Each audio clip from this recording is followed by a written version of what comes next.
Greetings, everyone. Welcome.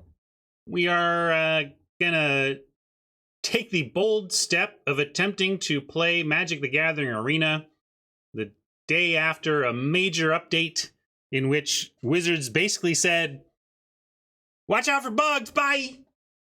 So we're gonna watch out for bugs. We have our redemption, our bug reporting event problem link at the ready in case we need to tell Wizards to give us our entry fee back. But that means it's kind of a free roll time to play some limited.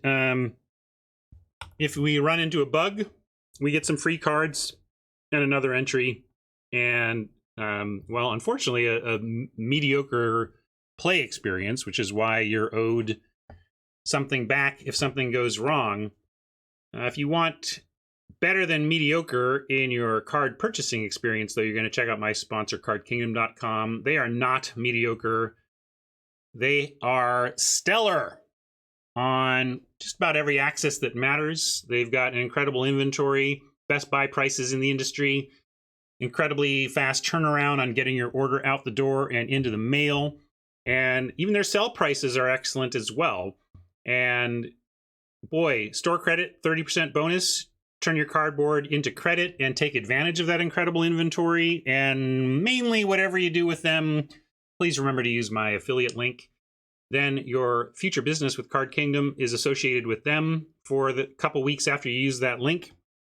And that helps keep me on the air. So thank you so much, Card Kingdom, for your support, and to everybody here who follows that request and has linked their CK retail with my stream. Much appreciated. It's partly why I'm still here.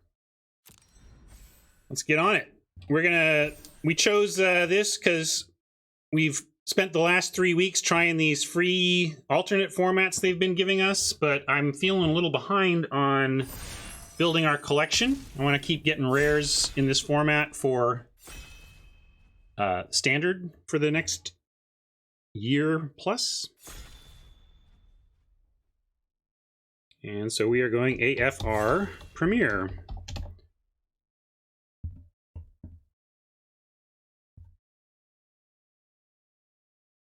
I kind of like, at this point, I'm looking to be Mardu colors or white-green. White-red, and, green-red and green-black are like, a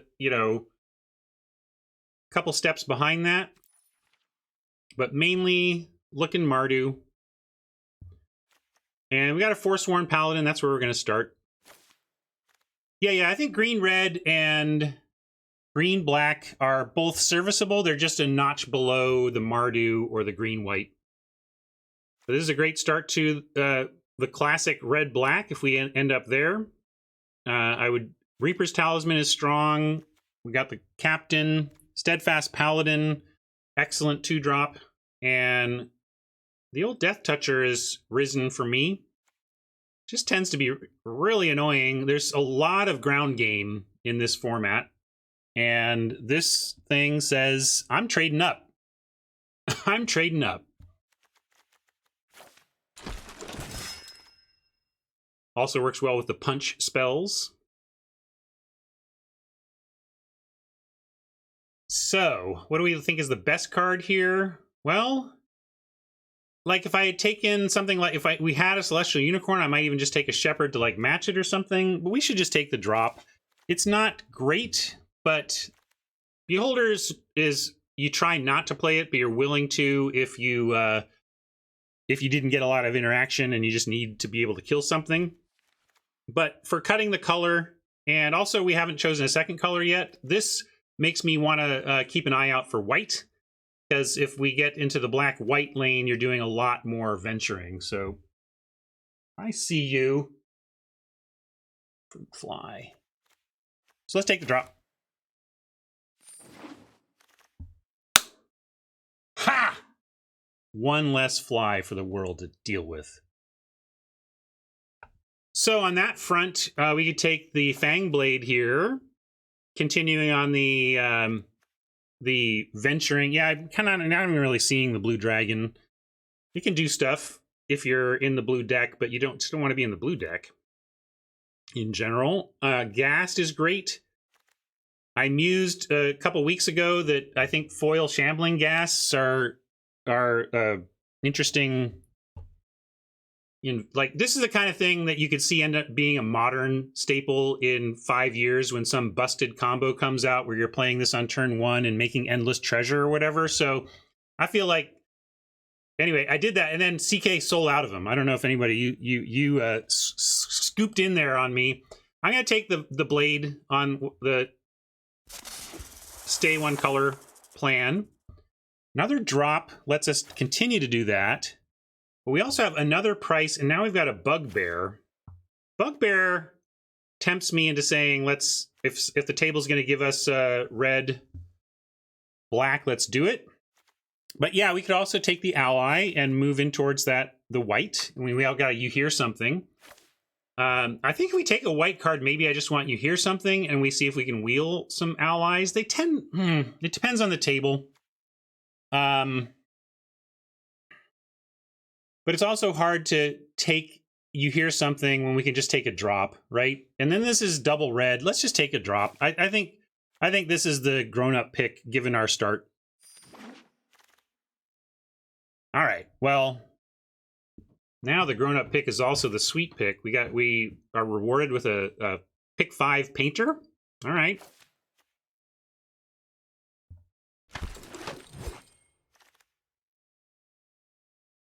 Dungeon Crawler is appealing as a 2-powered 1-drop, but we also have weaponry that we could consider. What do you think? You like the get aggro? We have 2 drops. We could try to find ways to venture more.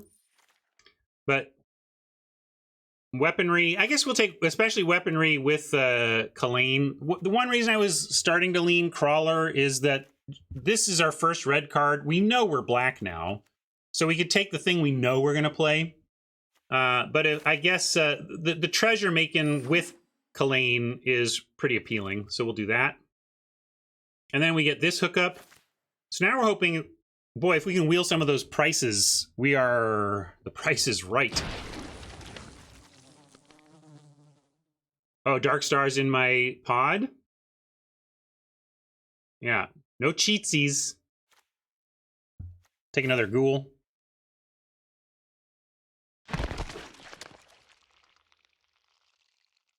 Oh boy, if those prices wheel now, we are just getting the Millhouse hookup. Not counting on it though. Evolving Wilds is nice for the fixing. We're gonna take Boots of Speed though. We're nice and low down here. Boots is good. Hat likes Wild for the hedge. I'm gonna take the Boots. I only want like 1 Wilds in this type of deck anyway. We'll get one later.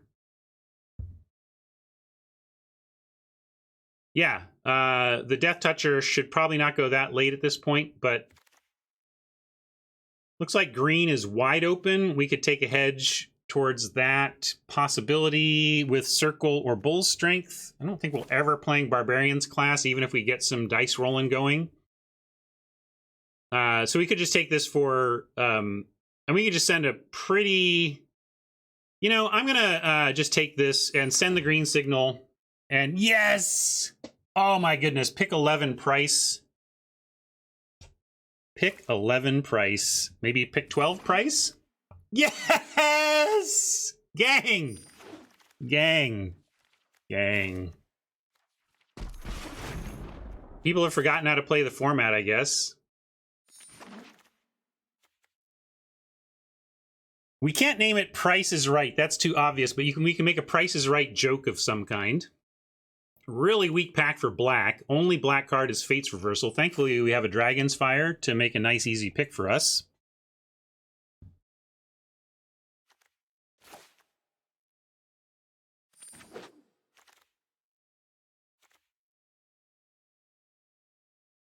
Well, I think I'm going to go with another Fang Blade. With 2 Fang Blades and 2 drops, we actually start to have a sub-theme of venturing going that matters and makes these precipitous drops quite good. Rust Monster is fine too. I'm not going to splash Brunor or anything like that. if you are hard up for gems, if you find yourself running, well, you should be multi-accounting, then you probably wouldn't be. But no shame in collection building either if you just want to take the mythic in this spot. I'm going to take the Fangblade, but mythic, totally legit. I encourage people who are collection building to go ahead and rare draft. If you want it for constructed, if it's a card you would play, go for it. Sellsword has some of the treasuring with Kalain. I mean, Kalain into Sellsword is real, but we're going to take Ray and maybe try and wheel this. We'll see. Hunter's Mark. Green is quite open. Someone's going to get a good green deck here. Yeah, it's a pretty greedy splash, but I know what you mean. When a deck is spitting out treasure, you can get away with a lot of splashing that might not happen in other sets. Yeah, you could splash the 3/3. Dungeon map. I can see this as a long game. Like if I am ramping to something relevant, I'm in for the dungeon map, but I just don't think I want it for this deck. I'm going to take Feign Death over gems, but frankly, Feign Death, we're probably going to get enough that gems is fine. Like taking some gems would be fine here, because it's not a concern for our bank account, our gem stores. I'm just going to take the Feign Death, but we'll probably find other chances at a Feign Death. Not quite as flowing this direction as it was the other, but we'll take the Veteran. See, that's what I mean. Here's a Feign Death we could have had. We'll take a Evolving Wilds over, well, Skeleton's Ventures, and Sellsword is good with the Painter. Yeah, and the green continues to be super open, but it's not for us. I think Skeletons is so replaceable. I would rather get my Evolving Wilds here. I know we have some venturing going, but I just don't like this card. So I'm going to take Fixing. Singer, I like. We'll take that. Hey, I love the Grim Wanderer. We'll grab that. Right now, we're not splashing anything, but I mean, I like an Evolving Wilds in a 2-color deck.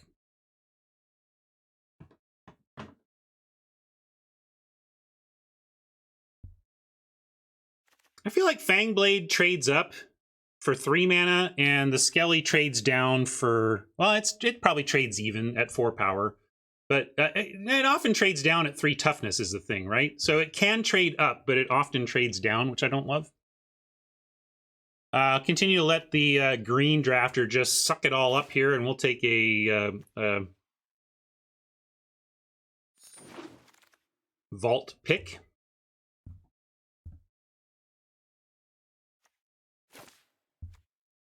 Earth Cult fine here.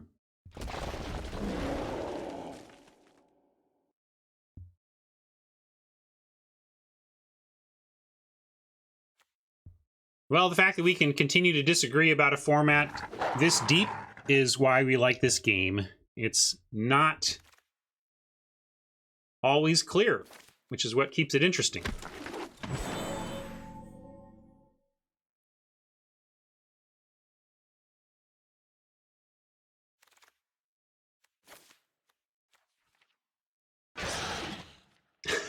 Why do you feel confident? I don't know why people continue requesting a meme that's 7 minutes long and that I don't have hooked up. Here you go. Here is your Rakdos money back. Although I think if you ask again, Gannon, I'm going to start keeping your channel points.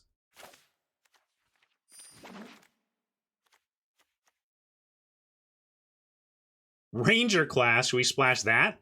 I mean, the trouble is, it's not really a splash because you need green.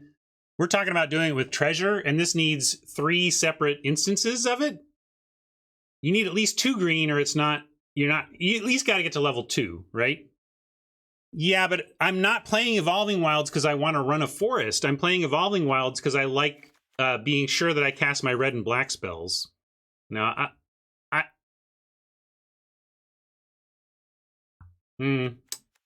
disagree.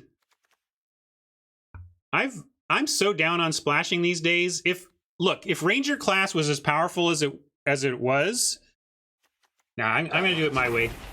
I'm going to do it my way. Even though that would have wheeled. I probably get a hedge there, I suppose. But I just don't like splashing in these decks unless it's a single shot dealio. I just don't like the idea of having to have that much green.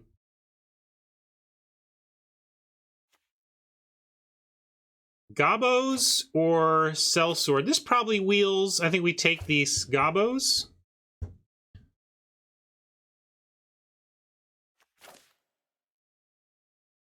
I don't think it's that controversial. I don't think that Ranger is a triple green splash in effect. I'll take a Dragon's Fire over the red dragon.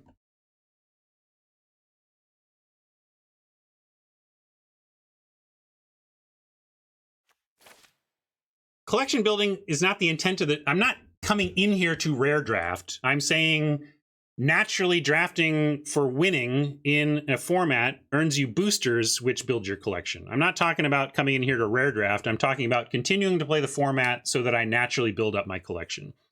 We're going to take fire and hope we wheel a dispute.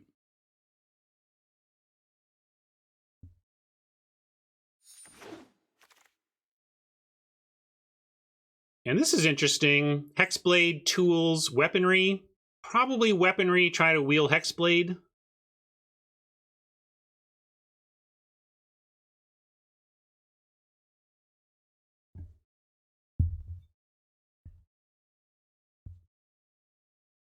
And we already have a 6 that I like. Whatever. The dragon's a little better than the Earth Cult Elemental, but it's fine. Whatever. We have 6s. Yeah, I think I'm going to try to wheel the Hexblade. But maybe I should focus on 2s. We can't, those aren't really 2s, but we have some. I'm going to risk it. Burning Hands, more good removal. We take that over a 3rd weaponry, but we also have a Deadly Dispute here. We can get the first one of these. But I like the Burning Hands in the deck because it's another answer to Big Georgie's. We have 2 ghouls.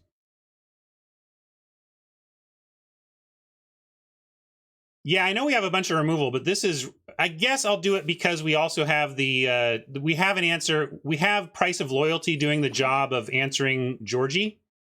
So that's fine. And here again, I'd rather have Shambling Ghast over Red Dragon.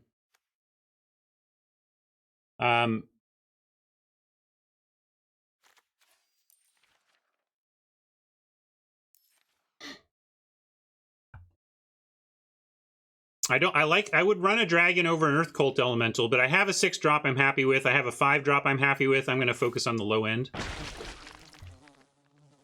And if a dragon wheels, that's cool. Here's a place we can pick up the Sellsword, which I'm liking around here because of the painter a little better, and we are doing a lot of treasury stuff. Well, we don't have any Horde Robbers yet. Another price, though, since we've taken a dispute, seems good. We're just going to run all these. Take another Feign Death. I only like to run really 1. I like a Feign Death at 0 or 1 copies. Kind of like this at 0 copies, though, so I'll take a... well, if I don't want... I'll take this for variety, but I don't think I'm running any more than 1 Feign Death, and I've already got that, so let's do that. Here we'll take some Vault Progress. Fireball is a maybe, but I'm going to board it right now. Green continue to be super open here. Very late null there. But I like our deck, so...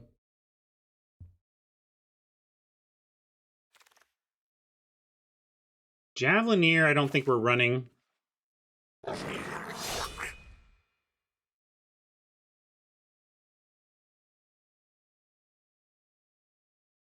This is a best of 1.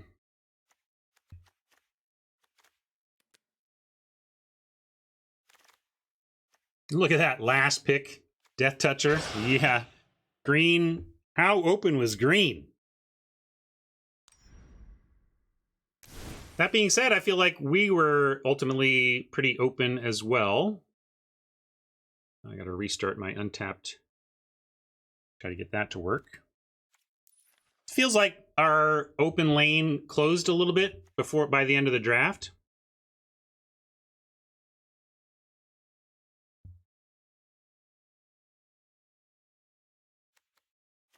And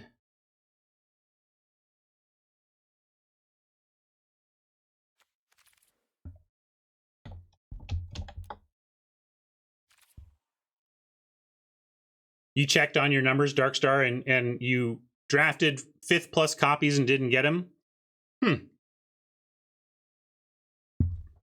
Yeah, they started out pretty good early, and now they're a little less interesting. The Fang Blades still make them decent, but we could cut one of them, probably, at least. We definitely need to cut on our spell side. So, and we're not... we could go to 16 land. And that's only a little bit greedy given the treasure creation, but we don't have, like, hyper treasure. So probably want to stay 17 with the wilds. Yeah, I think we can let go the Ray. I'm not going to cut the Veteran because of our need for 2s. And we could let the Boots go. But getting some extra power on stuff isn't the worst, but I need to make some calls. And I'm running all 3 of the prices, so... yeah, I think that's fine. As Scott put it, I like this, but we got to find cuts, so let's cut that. And that does make the Veteran a lot worse, but it is still a 2. And that's still important to have 1, 2, 3, 4, 5, 6 for sure early plays. Like, that's why I don't want to cut this, because the Grim Wanderers aren't really 2s. We might cut the second drop, despite them being early picks that kind of pulled us into the color. But getting the prices with the sack outlets and the Dragon's Fires does leave us with a lot. Yeah, let's cut it. I think I'm resisting it because, although we could cut the Feign Death, like, let me cut the Feign Death, and then we're at 39. I think we'll stay at the 17 here, although we might flood a little bit. But we have we can use treasure. I mean, we got prices of loyalty where we can use treasure to gain a little extra oomph. Sellsword doesn't mind chewing up some treasure, and of course, powering these out would use treasure nicely. So I'm worried that somewhat worried we'll get a glut of treasure that we can't fully use, but actually we do have a lot of places to dump it, so I feel pretty good. Yeah, and then we do have a mana sink in the Paladin that's totally worth keeping our mana at 17. So I think here we are, we're at 14-8, and now I'm going to work with y'all on final card and do a poll on it. So we'll do a 45-second poll on drop for putting a precipitous drop back in, Array for Array of Enfeeblement. Let's do a Feign for Feign Death. Boots, maybe you want the Boots back in here. And there is another piece of, bigger end removal. We can just play a Fireball so that we can get something much tougher than our low end removal hits. So I'll put Fireball on the list as well. And if there's any kind of if ranked choice looks like it would change things, I might do a repoll. And I don't think I want to run Javelineer in this deck. I don't think this is quite the Javelineer deck we're looking for. Maybe if you disagree, I'll throw it on there. I'll put other... Oop, no. I cannot cheer in my own channel. I wasn't trying to cheer.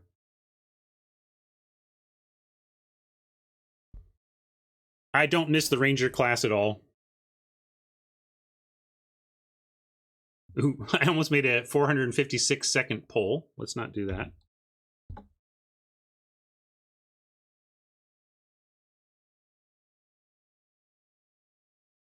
Could have even put, like, the Dwarf out if you really thought we needed more 2s, but that doesn't seem right.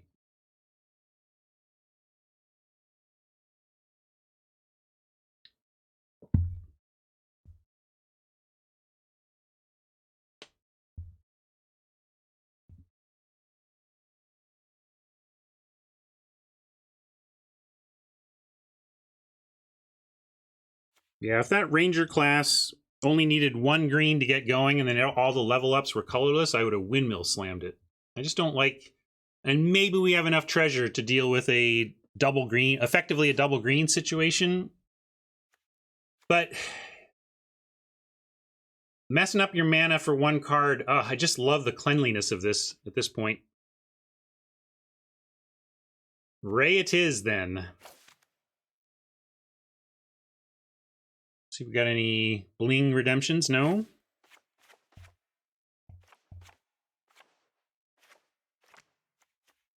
Yeah, and we don't like splashing bears. Man, how rough would it be? All right, turn 7. We drew the Rangers class. We have 1 treasure. All right, here's a bear. I mean, it's not, I guess as floors go, you could do a lot worse, but I don't miss it. I really don't. I like where this is.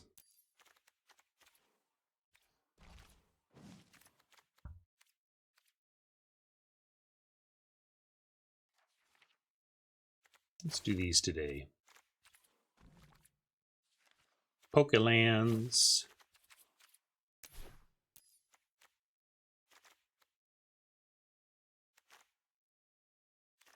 Didn't we have name ideas for this? There were some good ones.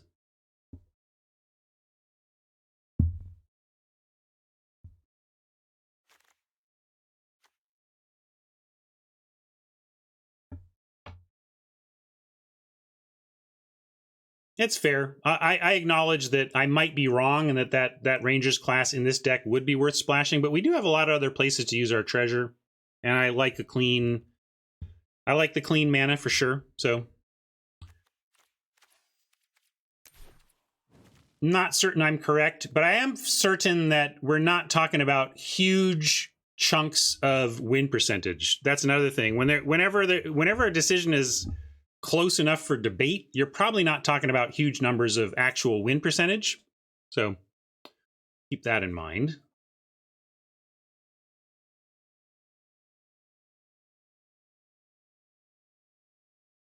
Oh yeah, I was gonna make a Price is Right joke, right? Give me a let's make a Price is Right joke that's not Price is Right. Like who's the OG host? What's his name? Pat Bob. Oh yeah, Barking Mad. How about something like that?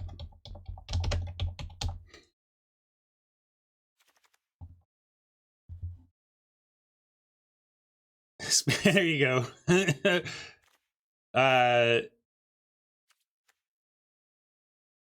Plinko, or yeah, something like that. I like that. Let's do Plinko. Just one of the names of those games. Just a little bit subtle. And then we'll make Price of Loyalty the cover card. That's good. Let's do that.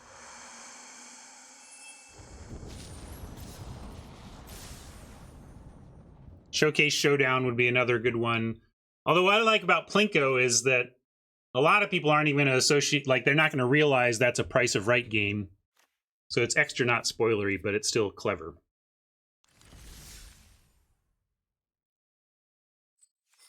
All right.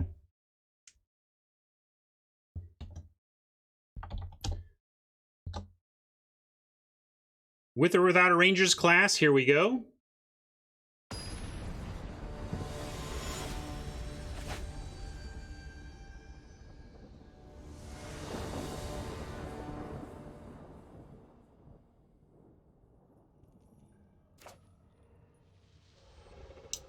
No black yet, but with the Dragon's Fire early and weaponry to create treasure, we're going to keep, but we're never punished, so we'll draw a swamp before our second turn and go Painter into Sellsword, okay?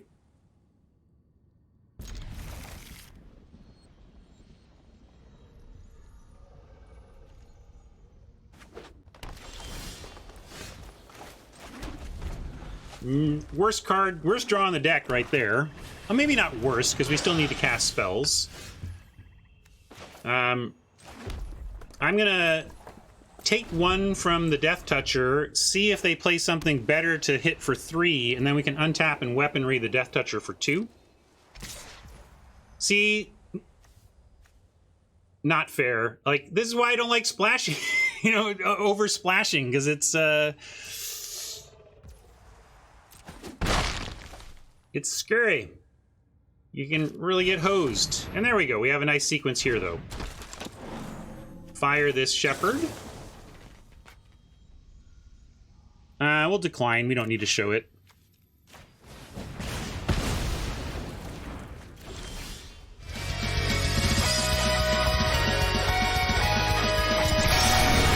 Weaponry here.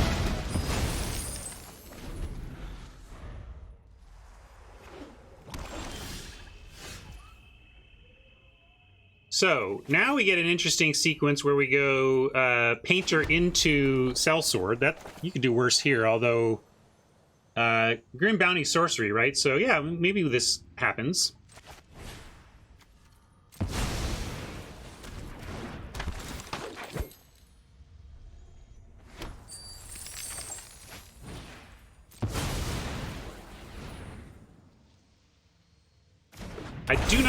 I really try not to play this card, but when I have Painters, it goes way up because of exactly this sequence. Well, ideally you do this sequence on turn 3, but the sequence of 5-4 hasty first strike, thanks to the Painter, really makes this a much better play.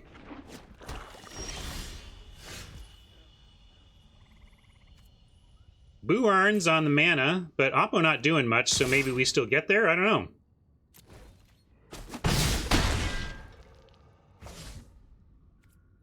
Now I feel like if they try to get out of this with a creature, we just win. If we draw a swamp, even better. But we're gonna just... Well, let's see. Maybe I should... We probably just win. I'm gonna go for the win. I think... Well, now there's a pause. We'll see. We have backup. Yeah, okay.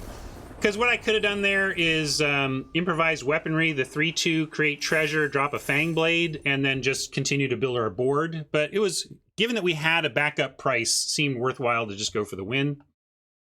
And we got there.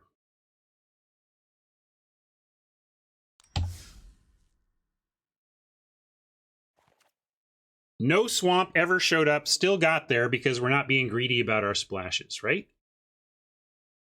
I know, I'm trying to frame it in a Ryan positive way, but I still acknowledge that not sure about that decision to pass the Ranger. Probably should have taken it just to at least consider the option, since there wasn't much there that we gave up on. That would have been the reason to at least take it and consider it. But then I probably would have just been controversial in like not running it or something. Not a great opener on the double loyalty with no sack outlet, but with removal and a Fang Blade, we're going to keep.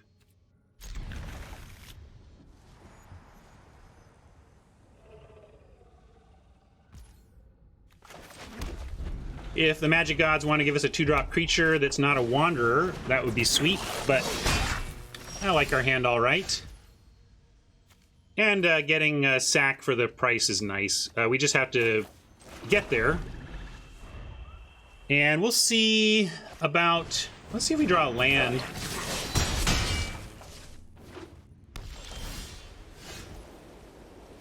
No land yet. Javeliers are good against the Fang Blades in that we're not going to block with them.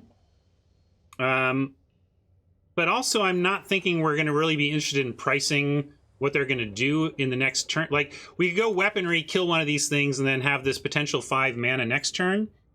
But also, I mean, we could Weaponry here on this, on the potential to Sellsword next turn as well. Yeah, Elgers. So we can go Weaponry, set up Sellsword, or a Fang Blade, and just threaten to crack back. Interesting question. It's just also, is it worth Javelineers for a Weaponry? I think I'm going to go Fang Blade. If they keep swinging in because we can't block well, we can crack back. For venturing, a Scry here to set up our land would be nice.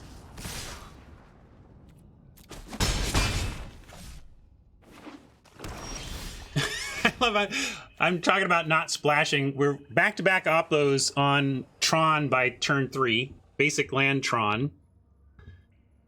And here we can Weaponry again, but yeah, I just like Valor Singer. The open mana makes me think we might get watched or whatever, but make them have it.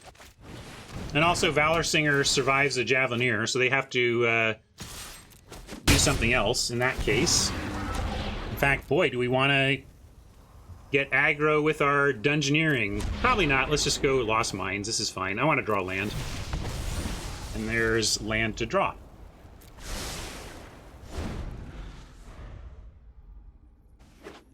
Now let's see what they want to do attack-wise with the Singer ostensibly stonewalling the Javelineers, unless they've got something behind.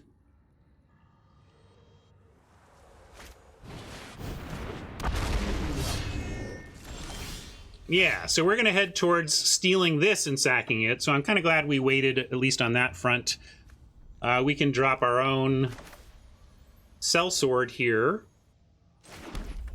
I also like just starting with an offer of the Fangblade. Send in Fangy and see what they want to do trade-wise there. Not you, sir. Ma'am. Not you, Singer. Interesting choice. I suppose it's a 1-for-1. Might have double blocked with Javelineers with them, but I'll take this trade. I'm not going to... Yeah, we'll just take this quite happily and drop our sellsword.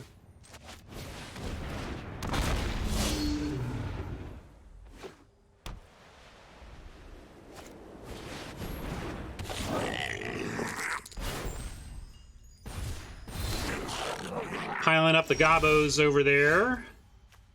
But now we've got the sweet price play. We'll just start doing that. Offer the sellsword for anything they got over there. Take the swarming.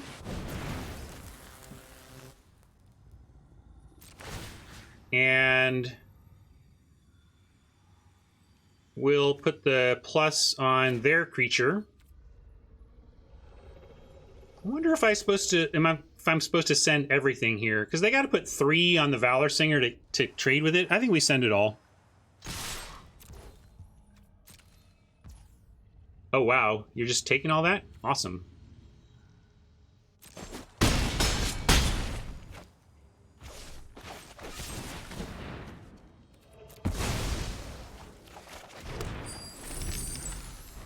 One land short of dropping a Wanderer there.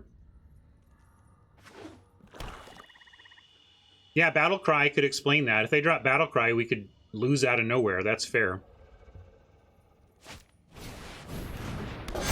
Not quite Battlecry, but something very good for the Gobos, for sure. Let's see what we can find. Weaponry does go to face, so they're at a virtual 4.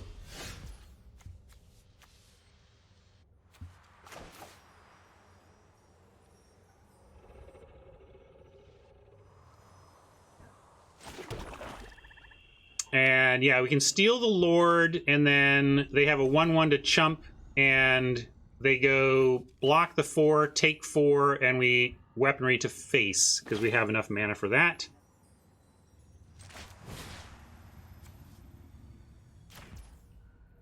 Sure, pay with treasure.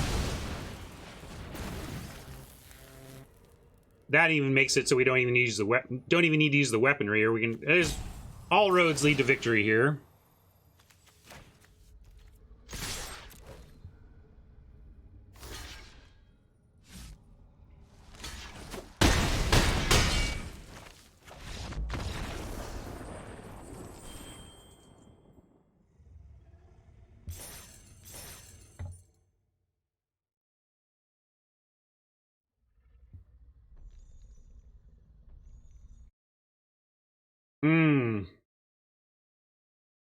I don't know how interesting they are, but certainly, I was talking about the complexities of the Magic rules. To be honest, like, Magic Online has so many Magic cards that go so many different ways and combinations, and every set piles new ones on.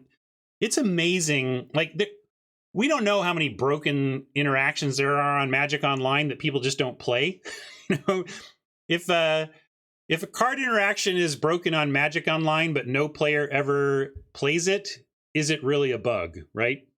It's, you know, philosophy of bugs. But I think sometimes you just are like, what? Why? How did that break? And like the ponder bug? Like when there was a ponder brainstorm style bug there's a ponder bug on Magic Online at one point where if you chose to shuffle, it would still give you the card. It wouldn't. Like it would give you the card that you left on top. And the problem with that bug, or the difficulty with that bug, is that it's still possible that because it shuffles your deck, that card could end up on top. So when it happened to you, you're like, well, that's unlikely, but not impossible. I mean, I have 4 copies of that card in the deck, and I shuffled. So, is it a bug? I don't know. Am I unlucky, or is it a bug? And it was a bug, but it was just a hard one to see. But it also, again, came out of nowhere. It's not like we're like, well, we're messing with the ponder code. We weren't messing with the ponder code. But you mess with any of the code in Magic Online, and it's scary. I mean, my analogy for Magic Online development, any Wallace and Gromit fans out there? There was the Wallace and Gromit movie or short. I'm not sure if it was a movie or a short, but where Gromit is on a train, like chasing the penguin or being chased by the penguin, and he's sitting on a toy train with a handful of tracks, and he's laying down the tracks from the top of the train in front of the train he's on to make sure he can keep going. That is Magic Online development right there. You are on a failing, near busted train, laying down tracks in front of you and trying not to crash. Double Grim Wanderer is a little sketchy. This is the downside of running 2 of them. You really don't want 2 in your opener. That being said, we have a veteran play. We have both of our colors. We have a dispute that can lead to a Wanderer, so we're going to keep.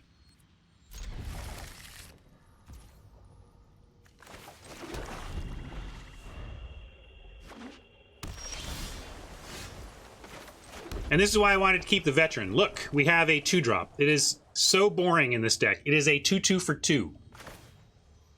And I could have had a green 2/2 for 2, but I like ones that are in my main colors.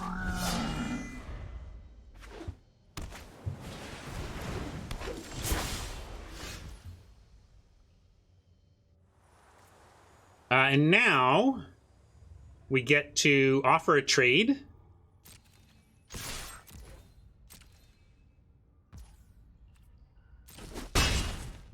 They don't want the trade. But we do have a play available to us where we sack the veteran at instant speed and Grim Wanderer block. So we're going to try and do that.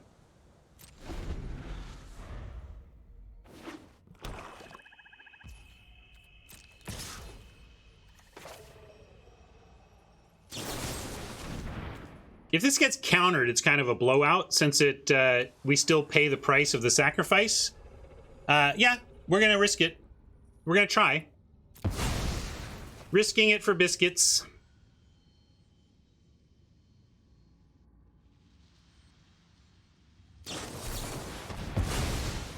Risked and got us.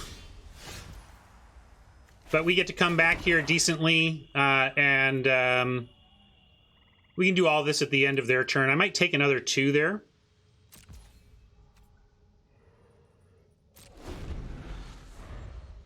Maybe they'll play something pre. That would be amazing. But I'm going to let them hit us for another 2. Hope that they play something expensive that we can kill here, like that 3/3 flyer for 4. Right? If they play the 3/3 flyer for 4, we get to kill it and then wander. So let's try that. And if they don't, we will go ahead and kill the Investigator and Grim Wander here. Oh, wow. They're not doing nothing. Boy, do I even care? I guess I do. I want to get something going here. I don't love our spot, though, honestly. That was a blowout.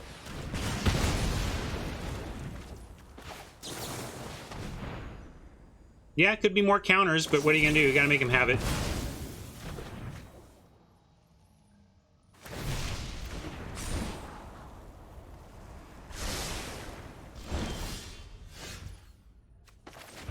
We'll do it again this turn.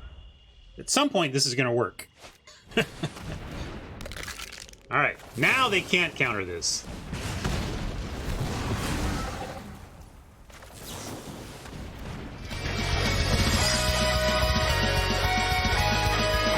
I should have made him... Slight sequencing error there. I should make him choose their dungeon and everything before showing this the Wanderer, but unlikely. Yeah, they went through the cave anyway, but just worth noting. All right, now we want a ghoul to go with this price.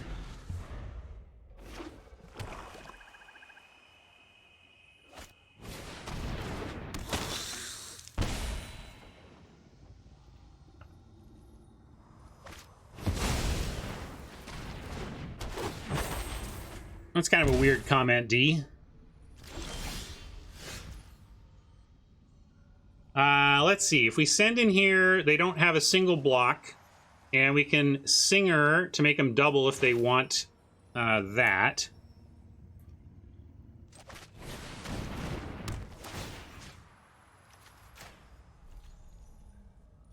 They probably will take it.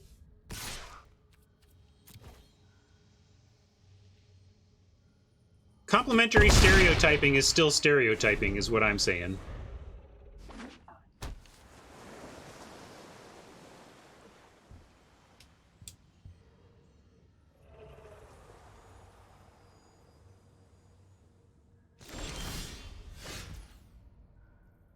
Well, they took that one. Maybe they have a new plan for this. But I feel like now I could price and they'd be in pretty big trouble.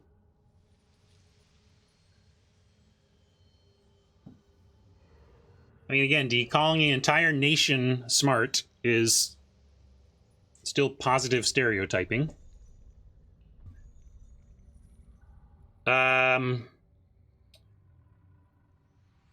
Trying to decide if we're risking or if we're going for the price here or just continuing to offer the Wanderer. I think I'm going to continue to offer the Wanderer double because they currently still have to double block it to bring it down. And if they do, then price plus Singer becomes very powerful for closing out the game in the subsequent turns. But they got 3 cards. This is a little nerve-wracking. Let's see what they got. That is bold cotton. Gonna play the Swamp. I mean, they might have the discard 2. Might as well get the land down.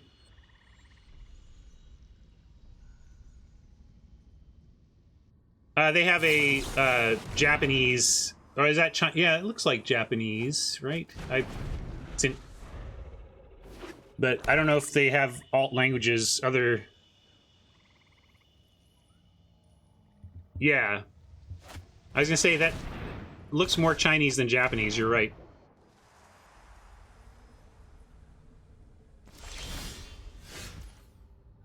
So good. So let's see.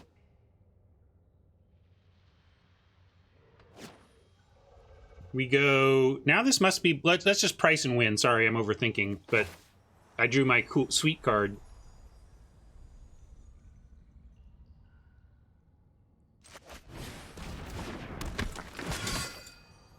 Yeah, I'm just going to take this and try to steal the game.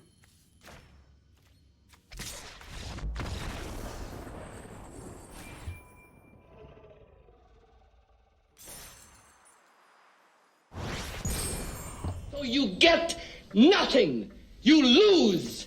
Good day, sir.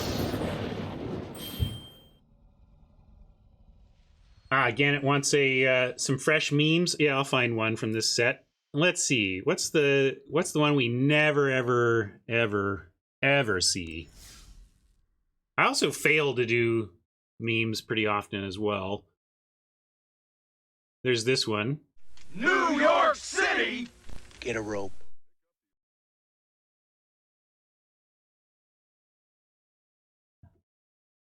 You don't see this too much in the format. My God, no. Please, what is that? Don't tell me.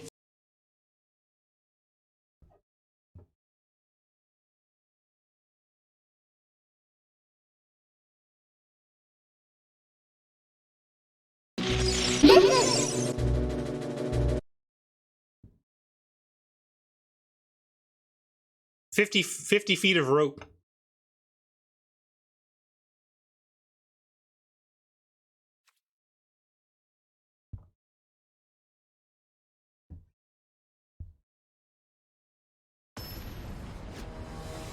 Maybe when people place cards I have memes for, I'll start using different random ones.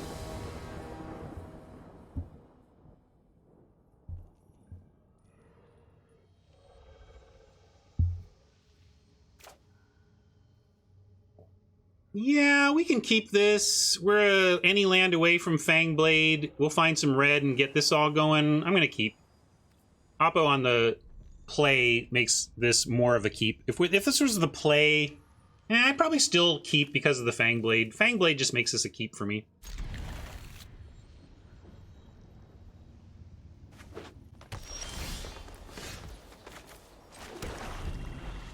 Gotta love the 80s where getting murderous over salsa was just how they marketed that.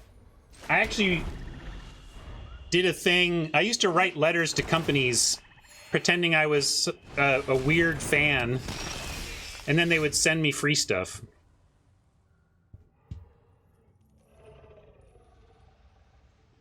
Yeah, we're gonna go. We got the. We now have the dispute price play, so we're gonna head towards that. But without an alternative, I'm gonna blade ready to block the roper.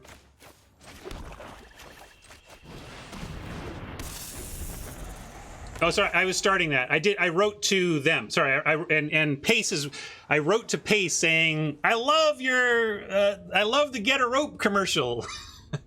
I love that the Cowboys threatened to kill the guy because of the bad salsa."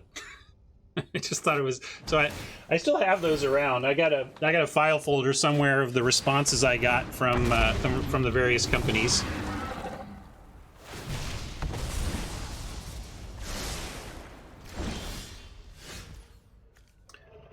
Weaponry is gonna be nice, but it's not nice yet. Looks like they're gonna get another venturing out of this, but I do like that we can look at this Evolving Wilds. Thank goodness it is not a swamp, huh? Thank goodness I don't have to decide between getting the mountain I need and the forest that I'm splashing. Stay back on D, though.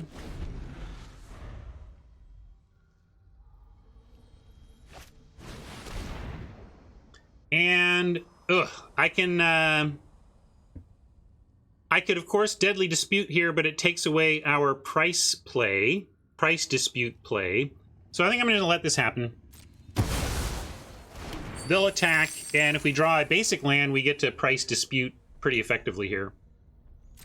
This is going to hurt, though. Now land, untap, venture. Yeah, you get to flash in the 5/3. Yeah, I forgot that. Sorry. I should have thought about that because I probably should have just traded for the Troubadour and then done the Seal and Sack on the Roper. So I'm a little distracted. Classically, I think this is, we talked about earlier whether or not it's a big advantage to be streaming. This is the kind of thing I don't miss when I'm playing alone and I'm focused in and I'm not talking about paste picante sauce while I'm playing. I guarantee you. Still, we're all right. We'll get there.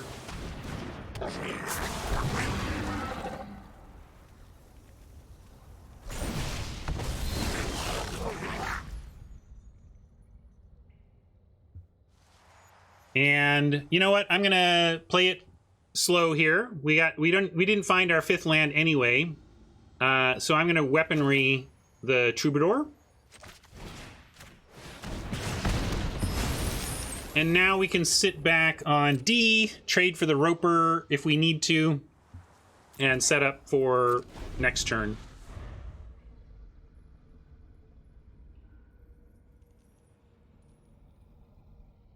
Sorry, chat. Too busy telling salsa stories to make the right block. Welcome to streaming. I just want to hold up the dispute right now.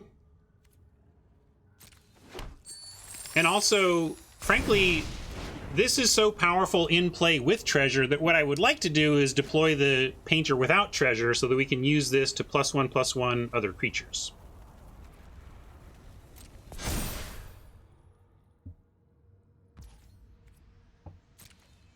Another big smack, but we're going to let this go because of our plan for price dispute next turn.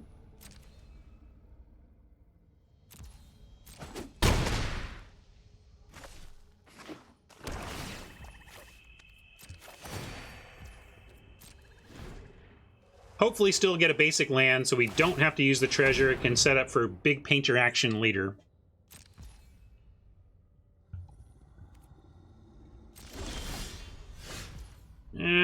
Unfortunately, it is what it is. But we'll go ahead and loyalty for extra damage. I wonder if they'll chump. Yeah, final druid level is real, but what are we going to do about it? I mean, I'm going to take the roper now. We'll figure it out. Or we'll take a loss. We can take one of those two.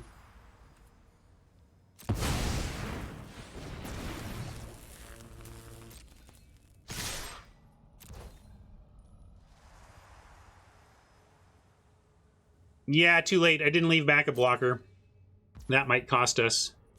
But I also might find something to do here. Maybe we'll find our ghoul, our 1/1. We get one treasure at least. Yeah, there we go. There's the land, and now we can make a chumper, which we'll make out of the veteran. No use holding up Dragon's Fire.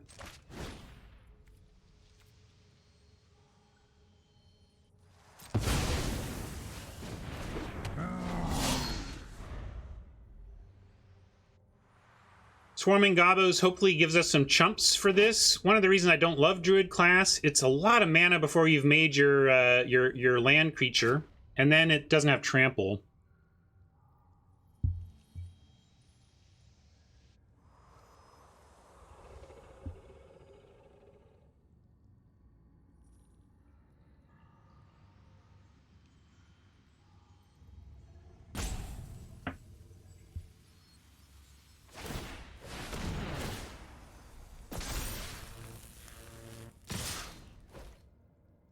And I'm willing to go to 1 here.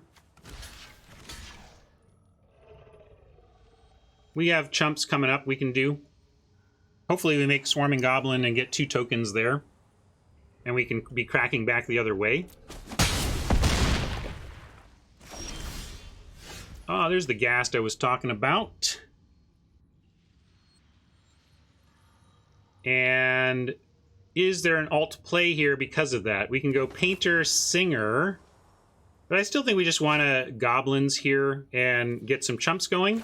And then ask them to solve that problem. 2. Yeah. And with 3 blockers back, I'm sending all.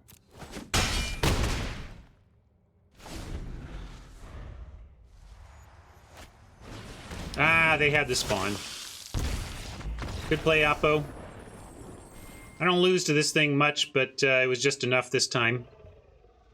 Should we have thought about that and chumped? I mean, I took the risk and they had it, but maybe we could have figured maybe they were setting that up, or maybe they just drew it. Who knows?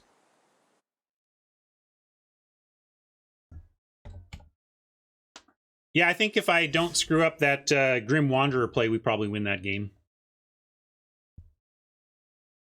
So, I mean, I seriously think that was a stream loss right there. That game, if I'm playing off stream, I make the right Wanderer play, that gives us 1 extra. We basically turn one of our creatures into an extra piece of removal, and then our other removal stuff takes care of things enough to get a win from there.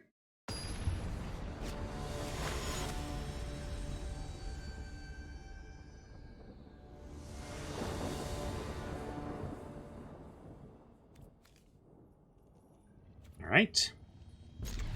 Keepable, but we would love some action for the middle turns here.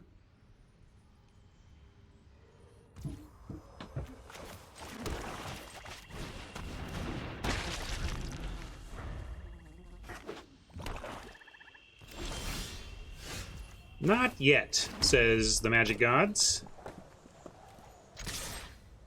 Congrats on the 7 win. Good cycling deck? Or did you manage to 7 win off of something less obvious?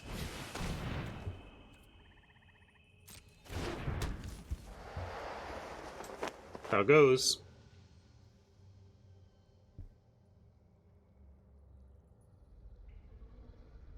I'm in for... do we 2-for-1 ourselves to deal with the robber? Probably not. Let's at least go to our turn here. Yeah, we didn't find anything for the robber. Do we give him a robber hit, or do we chump? We could even... we could price and hit with... Nah, that's no good. That doesn't do anything. Kind of like chump, make treasure, and then try to get the Earth Cult Elemental out a turn early.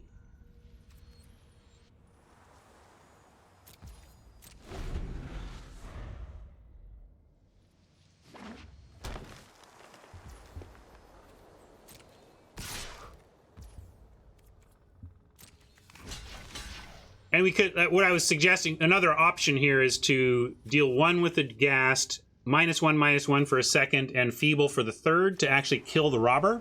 But I think I'd rather power out the Earth Cult Elemental to deal with that.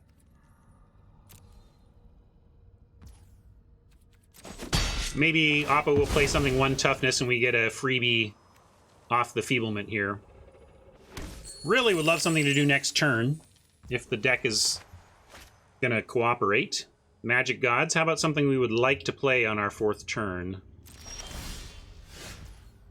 I guess I played a Swamp. Oh, the Magic Gods are so clever with the wording. They are such lawyers. How can I argue that I did not like to play a Swamp on turn 4 when I just did exactly that?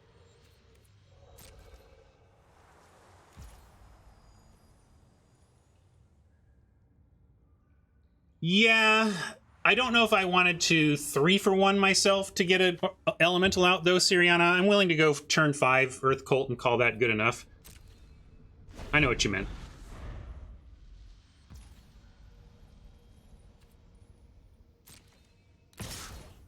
But we are going to let him have a treasure here. We could shrink this, and then it doesn't produce treasure. I don't know if it's worth a card to stop them from ramping on turn 4 here. And it is an option. I don't like it. I think we're going to let him have it because we do have a big plan coming for the next turn. So, yeah, you get to ramp here.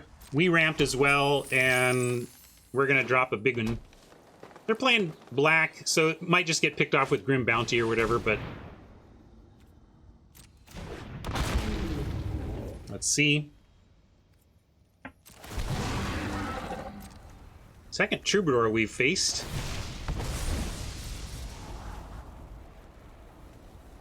If we come up with removal for the Troubadour, we could consider that, but I still just want to put something in the way of this robber as well. So probably just do an Earth Cult here.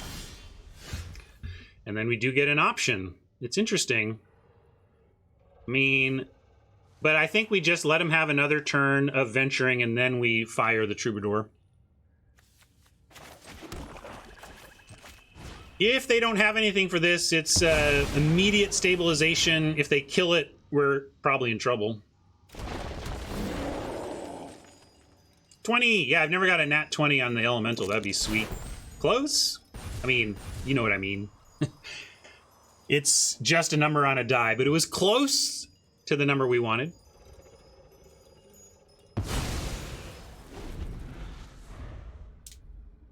It gets more and more valuable, right? So the deeper you go into the dungeon, the more valuable it gets. So even though these early ventures aren't amazing, if they're doing other venturing, it matters to try and stop it before it gets out of hand.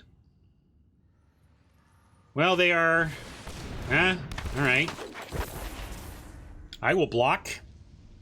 Just don't have any death touch, please.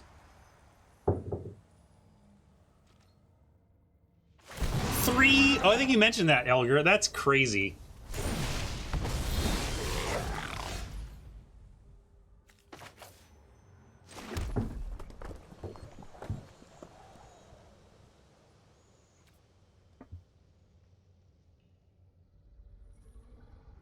Yeah, the scry feels really nice, especially when you bin something useless.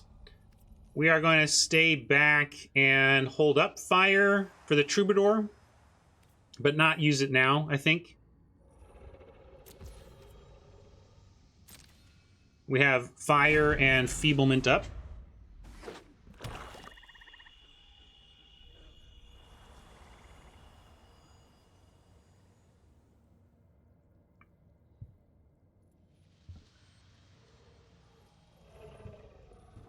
Sometimes you want to use your instant speed removal as a sorcery while shields are roughly down, but the power of the instant speed removal is being able to respond to Oppo's tricks and combat decisions for potential blowouts, so you can risk that they have some interaction. Yeah, see, like, this is clear they've got something, right? So we're going to go ahead and block and try and... Now, it could be that they're 2-for-1ing themselves and saying they're going to let this collide in and then finish it off with a precipitous drop or something, right?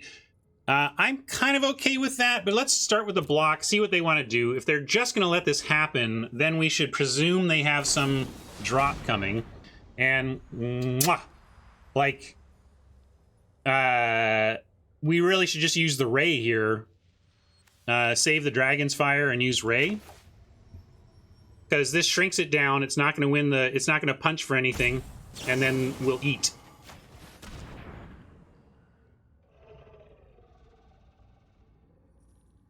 And even if they have something else, then we have fire behind that. Yeah, let's do it all.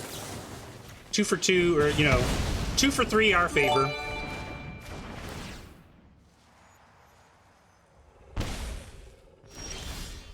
Ugh, but that's not in our favor. Oh, here comes the flood.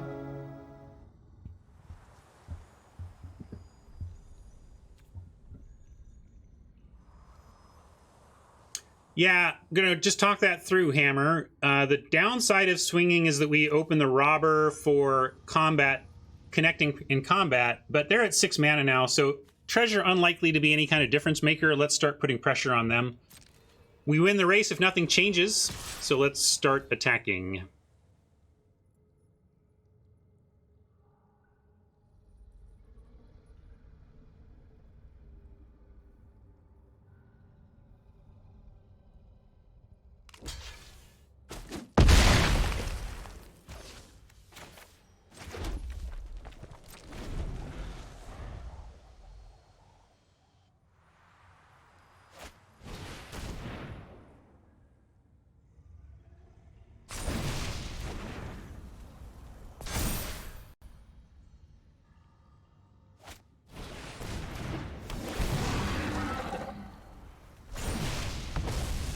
Well, Oppo drawing gasoline while we're drawing endless expanses of land.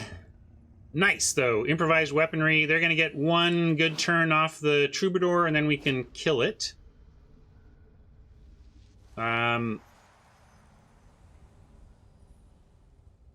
much to do about this, though. No attacks. Play the swamp. Maybe I should have held the swamp in case they have the uncommon discard 2, which would be a brutal play right here. And if I held the swamp, we'd at least get to keep the weaponry. So I didn't really think that through greatly. I'm not gonna block, though, here. That's gonna be a chump for us eventually. Or we can sack it, like if we draw... Well, if we draw a sack, we'll use it with price. But we do have sack outlets like the Ghoul that can make use of that. So I'm gonna just take it for now.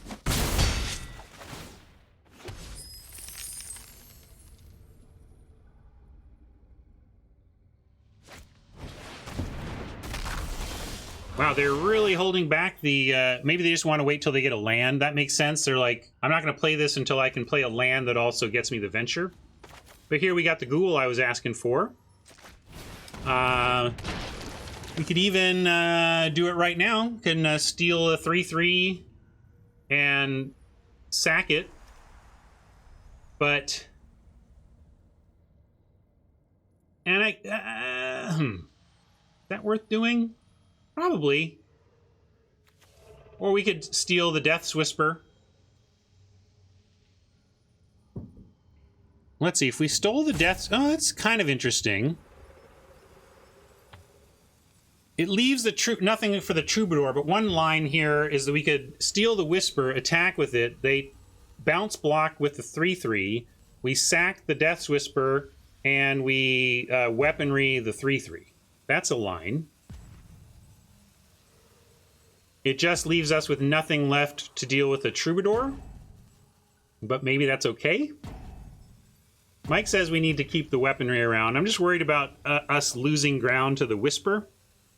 But maybe they will hold off on their attacks, given what we represent here in terms of blocks. So yeah, let's be patient for a turn, at least.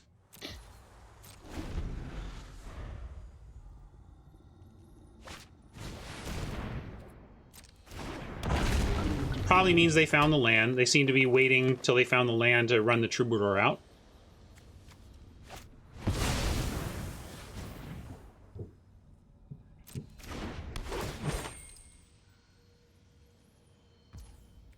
You would have done the steal and sack this turn, though? Interesting.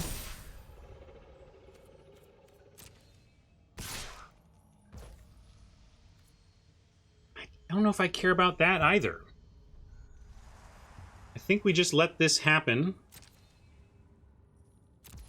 Because they got a really wide board, and I think we need this elemental for different duty.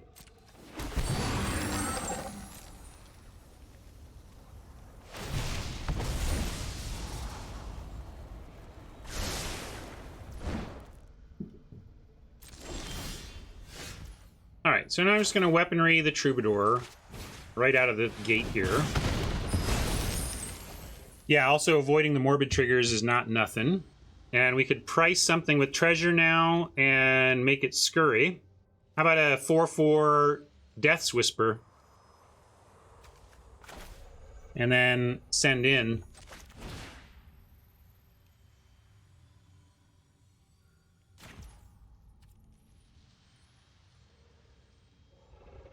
Do you like, is this what we needed to have die? I continue to be worried about this with their life total. I kind of like, I'm going to do it. I like getting this thing out of the way. I'm going to send both of these. Mike would have taken the 3/3. That was the other option, of course.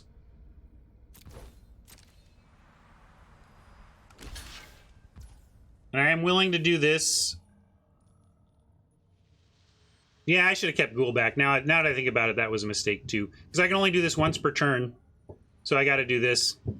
Mistake. I'm not even sure that's I'm not going to call that a stream mistake. That was just me not parsing that combat properly. I mean, maybe I parse it better offline, but sometimes I feel it like, yeah, I would have done that right off air. That's where I'm like, nah, I think I just screwed that up.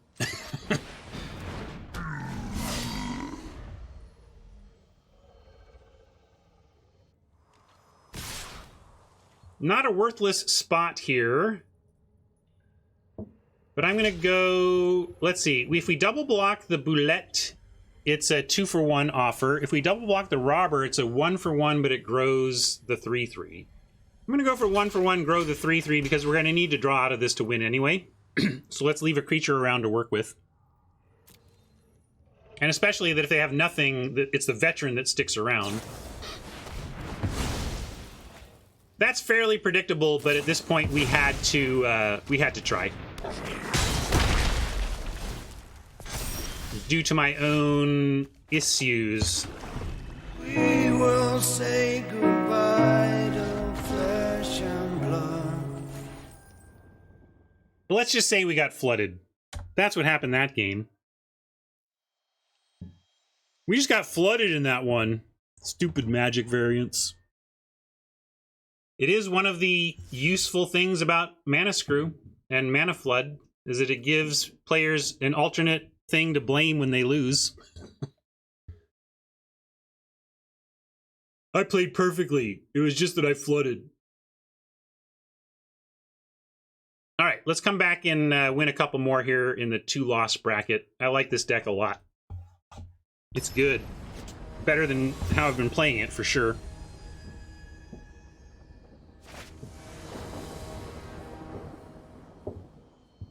All right, that looks nice.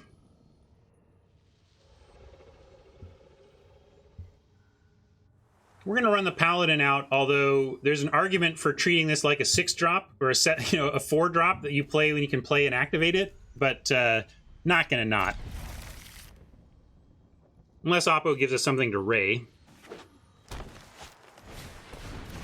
That is something to Ray. And it denies them some ramp. I see green, and I think they might be white as well. But, you know, I'm going to take it.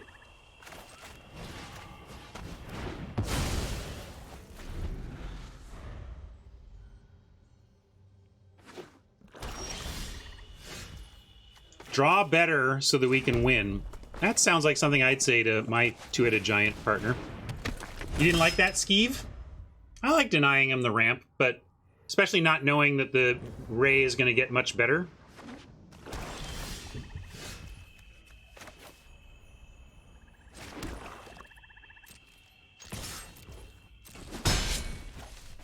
Fangblade now.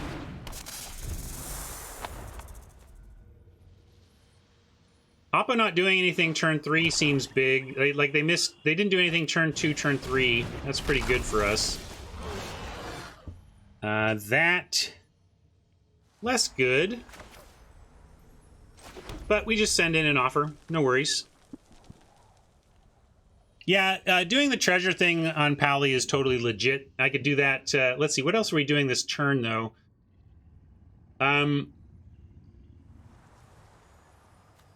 I am going to use my mana on the sellsword here, so I'm not going to ramp. I'm going to attack.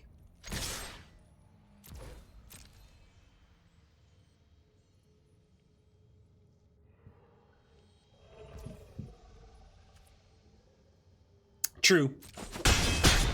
Sellsword, first strike. But it's not that big a deal is the thing. I could go Singer, though, but if I go Singer, we've wasted a point of damage. But that's alright. I'm not going to worry about the sellsword. I'm going to max the mana here. Yeah, we love to see that.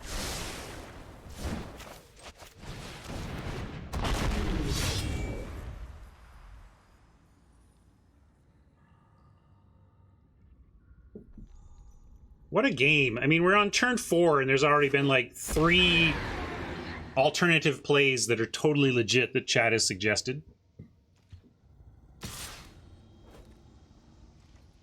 Happy to take this trade either for Trick or 3-3. If they got Trick, this becomes a 4-4, but then we've got Price into Ghoul eventually.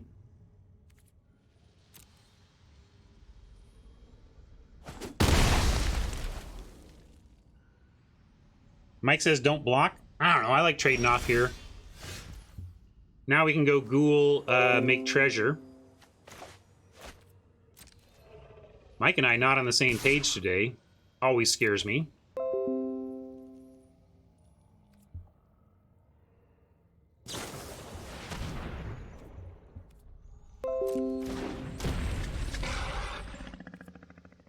Amazon wants to let me know that all the sweet stuff I bought for our camping weekend is going to arrive today.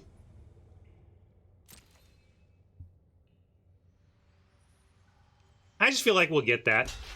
We'll still get there. It'll all be set up that way. This time, I like Ghoul Treasure. This is instant, right? Yeah, all right.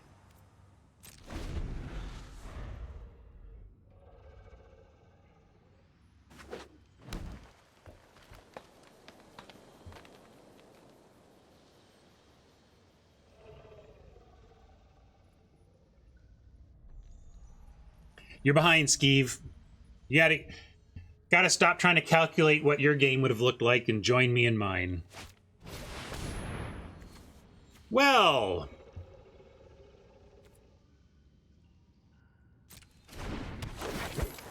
I have a thought on what to steal, Mike. What do you think? Obviously 4-1 trample, right?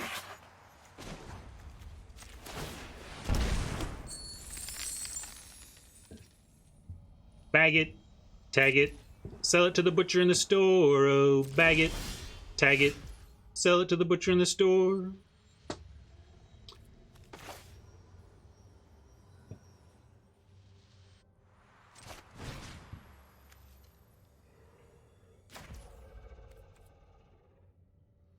And yeah, paying with treasure for sure. And this time, I'll leave the ghoul back.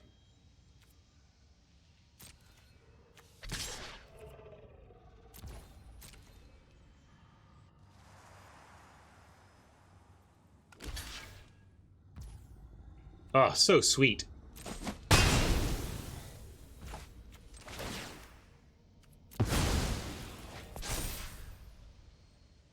And we'll just go veteran here over making more treasure.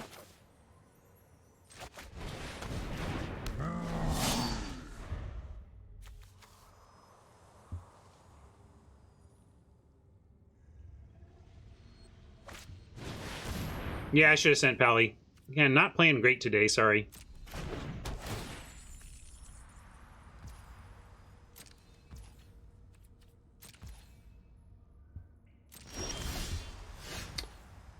And still going to try to win. When you can win through not playing great, that's great. But we're going to drop Gasty and Singer. And yeah, at least start getting in with a Pally here.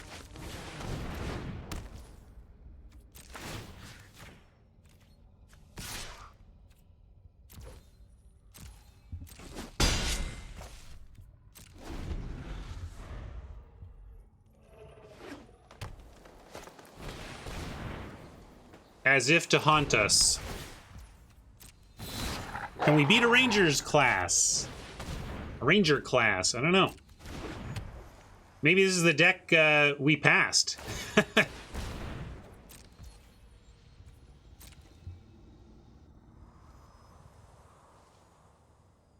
We are aggressive enough that optimizing the Rangers class is not going to be hyper easy for Oppo here. And to this end, I'm going to chump. Yeah, imagine if I had that in my deck and could not cast it because there's no forest anywhere to be found. And when I finally get one treasure, I make a 2/2 and go, ooh.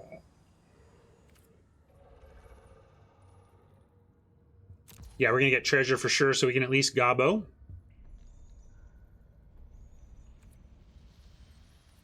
Doesn't really matter how we do it, so I'm just going to let this hit.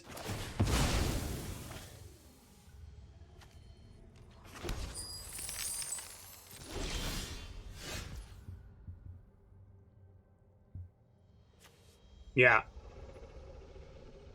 Activate treasure for death touch is good. Let's read this card, Ryan. It's got a lot of words on it.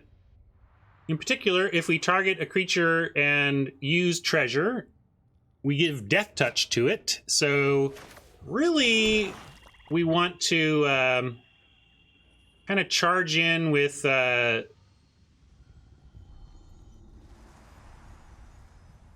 might just like swing all 7, 8, 9, 10, 11, 12 on the crackback.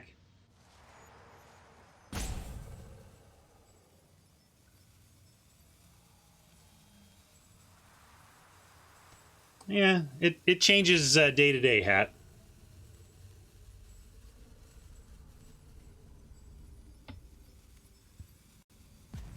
If we swing all and they double block with a Paladin, though, we're pretty unhappy, right? Are we sure we want to risk the Pally? I like this. Yeah, the Singer's a 3/3 makes some sense to me, but Mike wanting to. Yeah, we pumped to kill both, but are we just planning on beating the Beholder in the race in that case?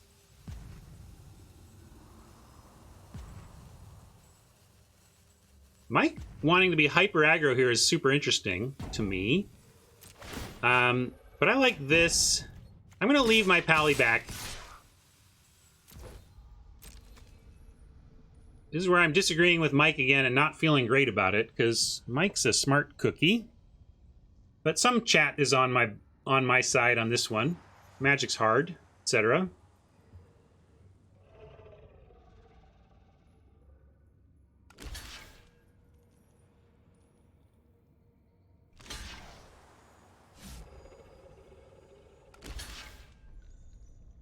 All right, 2 for 2. Leaving just the Beholder back seems fine. We're gonna cast Gobos, take these trades, deal 3, and then this is worrisome if they get to start getting tons of value here.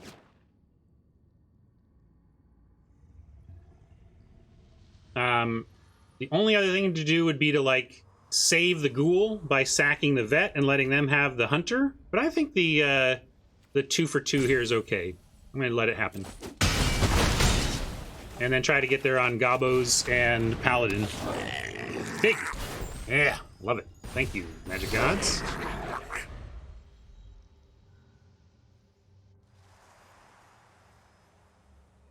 But I think if they spend their whole turn, or if they spend the turn Ranger classing to 3, and then maybe casting 1 creature off it, we're still in a decent spot here with being able to attack everything in and death touching whatever is blocked.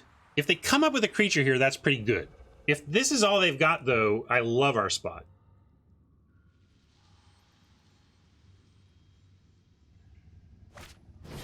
They did have another creature. Not a particularly great one. We can still send in everything, because if they want to double block Pally at that point, I'm happy to trade off. So if they were going to show us a creature, Herbalist, not the worst to see. And if they're going to do that, we're going to say no blocks and take a big smack here. But I got to find... they actually played it. I got to find Scaled Herbalist meme. Hey, Holmes. Oh. Chat on board taking that. And now I'm going to send all but 1 Gobbo. And we will throw this... Oh, well, let's see. Oh, yeah, sorry, I should do the math. Mike's like, how about win?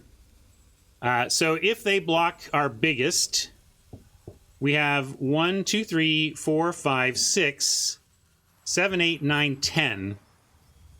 It's not quite lethal, but it's effectively lethal. I'll give you that. Let's throw it on Singer so they can't just bounce block it. Yeah, but pumping with Paladin pumps twice, and I count 1, 2, 3, 4, 5, 6, 7, 8, 9, 10, blocking the Gobbo. But this looks good for us for a win in a turn.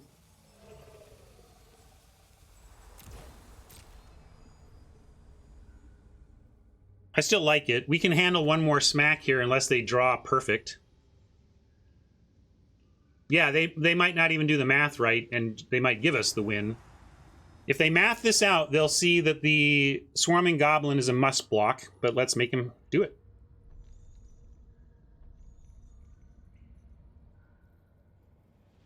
They're reading. Oh man, how unfair that Oppo's reading our cards in a non-reading stream scenario. They figured it out. We do have nothing else to do. Maybe I should have played the mountain so we don't have to give up the treasure here.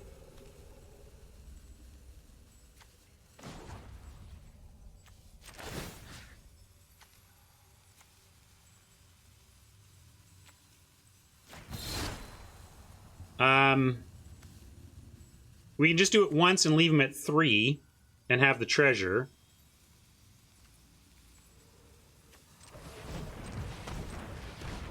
I don't know, what do you think? Let's get them to 1, right? They're gonna have a real tough time winning if we get them to 1.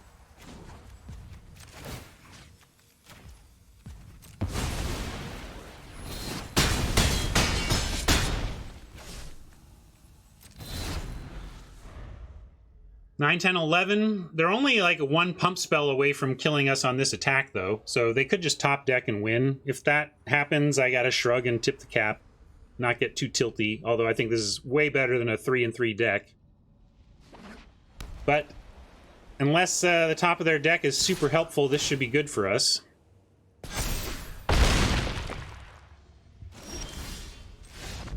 All right, flooded a little bit, but still got there. We'll take it.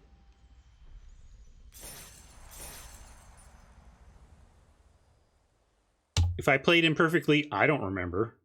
I think I played perfectly. I won. I must have played perfectly. Let's call it that.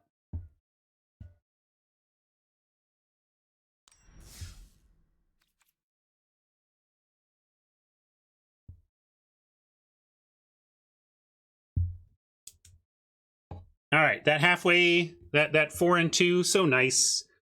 Kind of effectively profit, but not quite. If we win this, it's just straight up profit, but I never feel like I have failed when I 4-2. If I had gone 4-3 with that cycling deck, I would have felt like I'd failed. So that, maybe it's not true. Only in the sense of, sometimes when I say flooding, I'm not talking about the strict land to mana ratio that we've experienced over the course of the game, but just that in the course of a couple of turns where we really wanted to see some action, we only saw lands. That's all I mean. We're going to keep this. We got the Painter into Sellsword play that I like so much, and we could now Ghast it up and save the wilds and still do the whole curve out, so I will. Let's do it. If there was a possibility I couldn't go 2 into Painter into Sellsword without cracking the wilds, then I would have done it, but we didn't have that situation. Oppo looking to do the same back at us. I'm going to offer our Ghast. They are going to decline. And I'll play the Painter.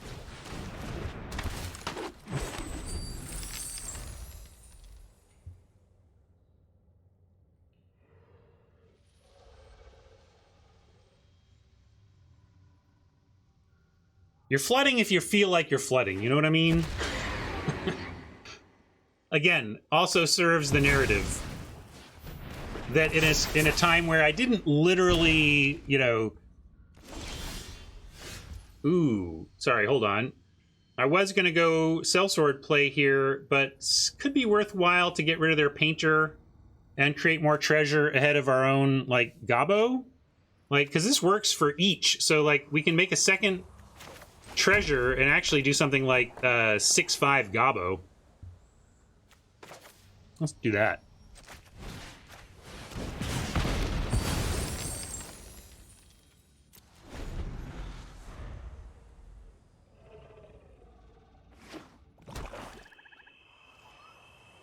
Still might want to make the Sellsword, though. Could chump with the Ghast, make more treasure, and then kind of do it all. Although we have time to do that. They're going to keep attacking into the Ghast with it, right? So, let's just take this for now. Might have other things to do with the Ghast. Sometimes the Ghast out just strands a bunch of 1 toughness in your opponent's hand, and it can be nice to keep it just for that.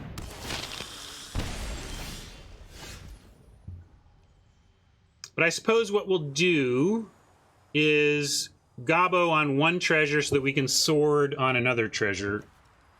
We could also Sellsword for both treasures and make a 6-5, a 7-6 hasty Sellsword? Maybe that's what we do. And we could even play the Evolving Wilds instead. And then that sets up Gobbo for sure next turn anyway. Not with treasure. You like a big swarming? It doesn't really... I guess it doesn't really matter. It's just that this one has haste. Like, they're going to settle down to be the exact same thing. But this one is cheaper and has haste. So now it's like... Yeah, we should probably get the value off of both of them. So that's where I'm on Evolving Wilds, sack for Swamp, Sellsword for 1 treasure,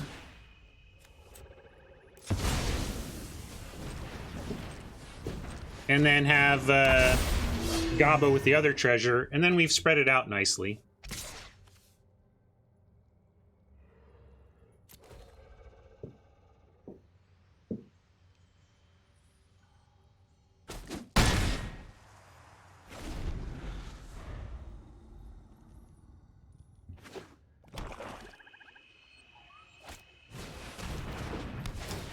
What a tool.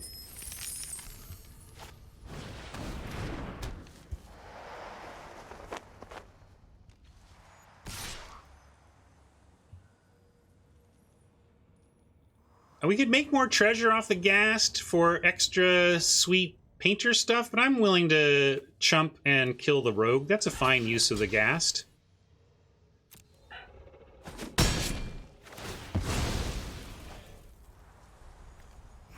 That's why the ghast is so good. It seems to always get something. Or make some useful treasure, that kind of stuff.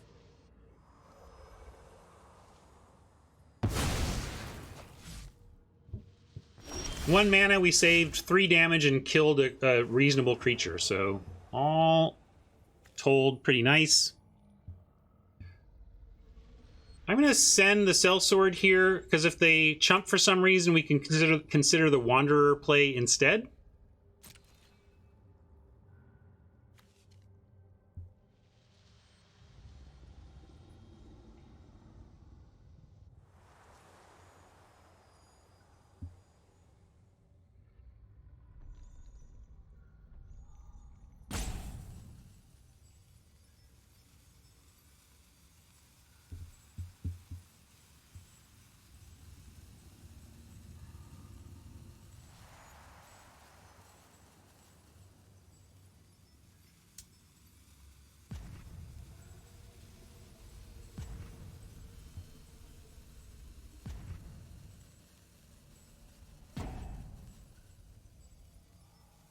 Oppo in the tank or in the bathroom or both, I don't know.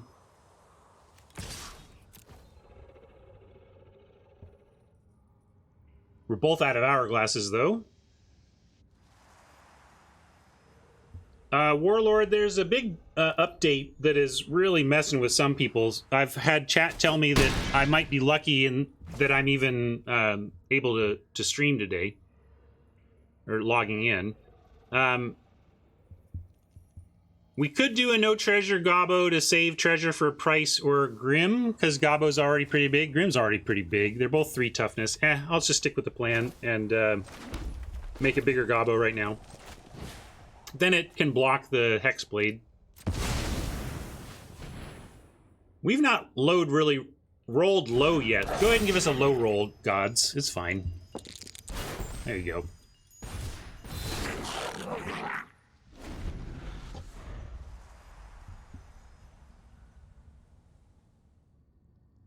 Use up our low rolls when it's not, like, we're not hanging on to our chumps for dear life.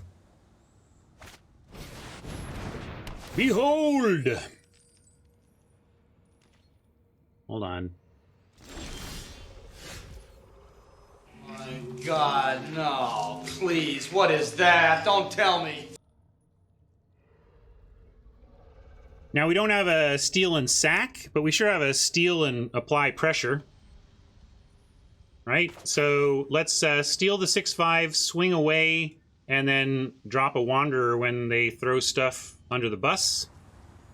I think that's... Normally we like to price when we can sack, but in this case they're close enough to dead that we're going to try to leverage that advantage. And no treasure. I'm sending literally everything. If they want to do anything to eat our painter or our 1/1, chef's kiss that. That's fine. Yeah. All right, we even got to profit here.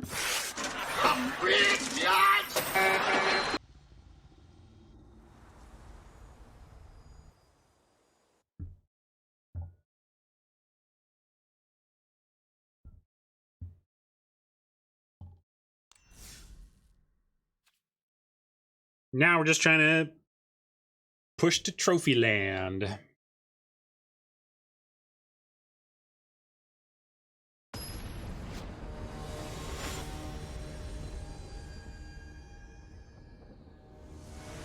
Well, so far we don't get anything to report to Wizards to get our money back. There's still time.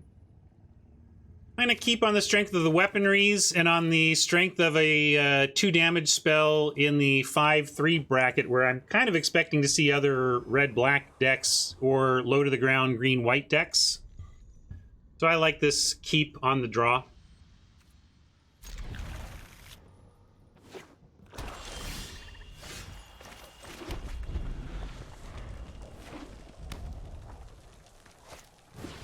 Just so.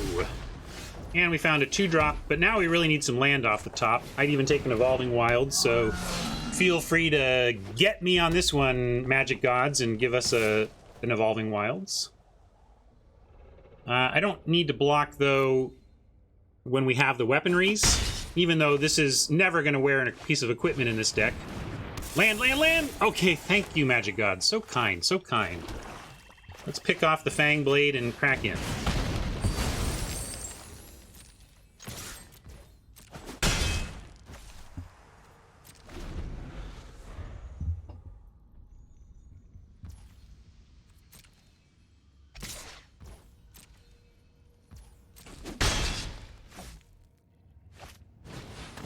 Well, 2 blades, 2 weaponries. Still would like another land, though. Yeah. Now we're sitting pretty.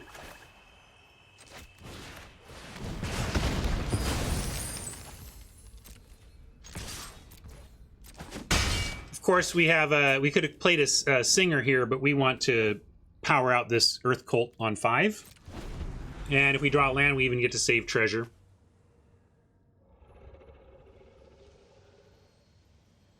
OPK, it sounds like that is a known, I mean, certainly known to us. I would go ahead and report it. If you've noted that you did not get 4+, duplicate protection gold or gems, or if you feel like you're missing any rewards, be sure to fill out a, although, it's almost like you don't have to. If it's universal, they'll probably figure out a way to fix it for everybody. This is why Ray is so good as a, why you can, I shouldn't say so good. It's why you can main deck Ray not knowing if they're playing white or not. There's just a lot of 1 toughness floating around, and you can defeat fight spells with it and win combat with it. So it just is versatile enough as a 1-drop to do that.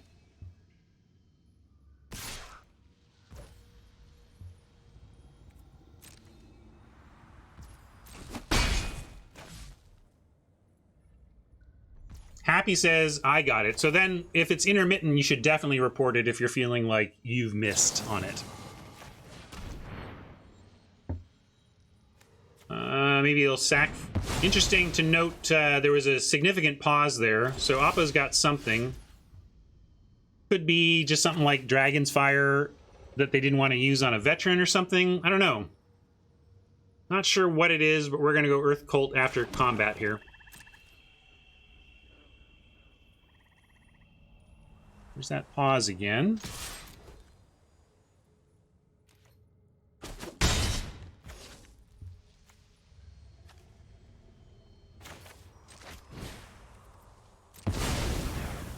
Now, big roll. 20! Give me that nat 20!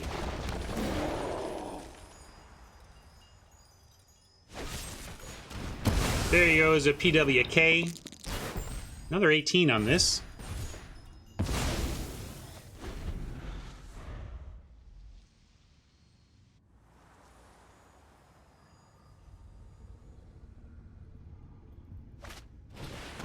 Woof! Straight to the heart.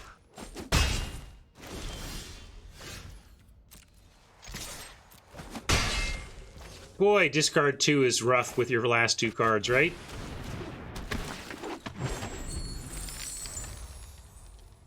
But we can draw out of this, depending on what Oppo adds to the board here.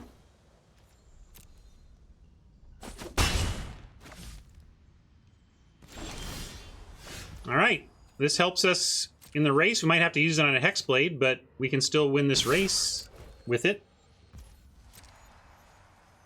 Maybe this is expensive stuff they can't cast right now because we nuked their lands. Oh, well, interesting. Let's see how they block. Oh, they're going to do it that way. Sure. All right.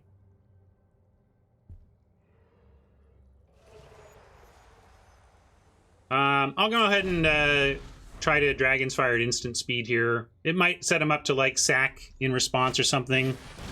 But there we go. We got him to use a check for traps, at least.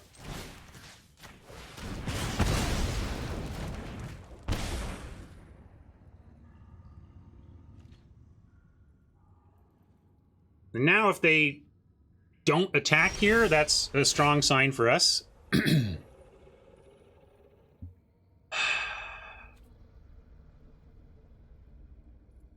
So, swing with veteran, they 1-for-1, and then we're left on board with a painter. I guess that's what we've got. I'm not going to offer them the painter here for 1 goblin, though.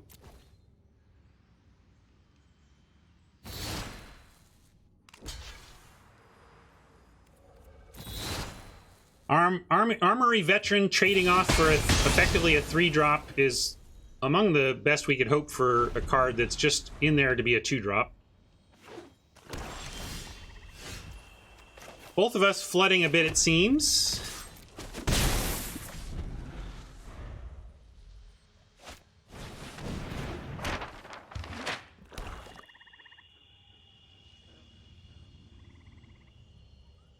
We had an opportunity for a dungeon map. I declined. I said I didn't like it in the red-black deck. I mean, it can do some work for opponent here, but I still hold that to be true, that I don't love dungeon map in a red-black deck, even if you're dungeoneering a little bit. But, hey, we're just flooding out with not much to do about it. They're flooding out with something to do about it, so there's that. They've shown us discard, and we have tons of land now. I'm just going to hold.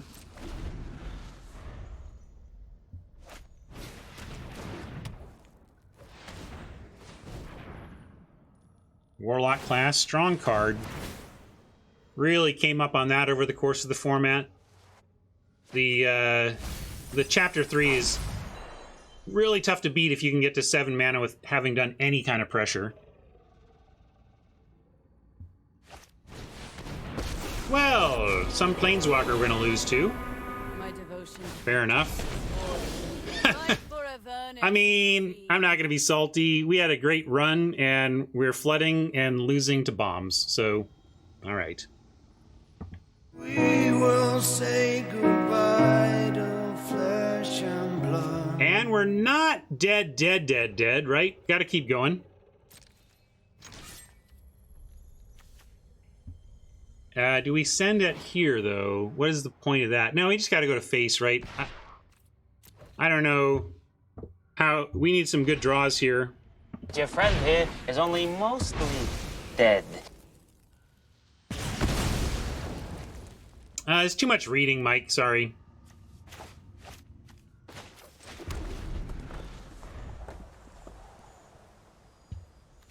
I kind of stopped reading. I didn't realize that was a devil, I guess. I thought it was a goblin. Wait. How did that work?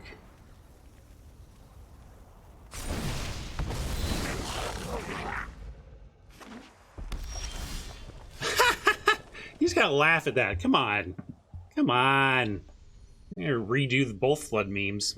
Oh, here comes the flood.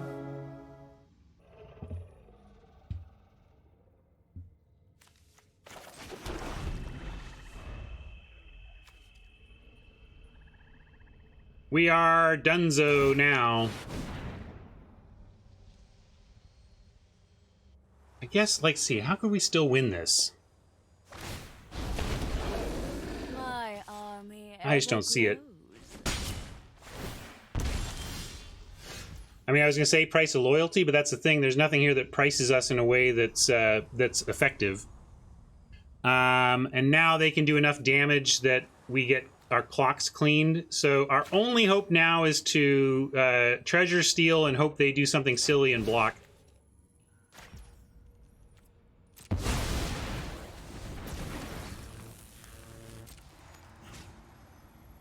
And I'm going to go after the Planeswalker in hopes that they do. I don't know. People get defensive about their Planeswalkers.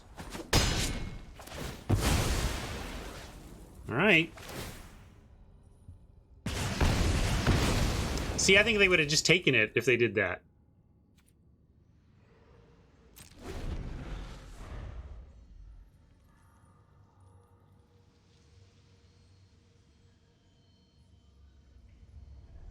Oppo may have been scared about our cards in hand. Reinforcements will drive them back. I could do the chance meme, but I still don't think there really is.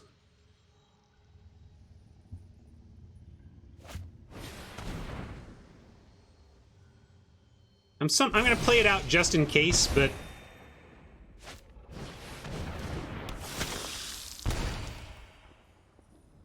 I think we're done. I think that does it even, right? Because of the chapter 3. This is what I don't like. I'm trying to scoop this game. Why don't you let me scoop?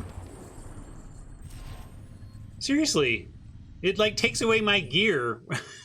No! We're gonna make you take the damage. That's one of the new bugs. I would call it a bug. My scoop gear goes away. All right, some controversial picks, some terrible plays, some good plays, some quality cards, some good comebacks, and ultimately, profit.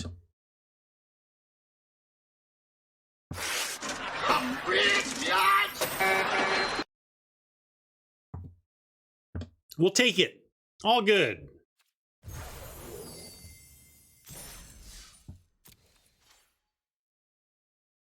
And hey, we didn't get smacked with any ridiculous bugs. We just had a good time drafting. Well, there's a bug.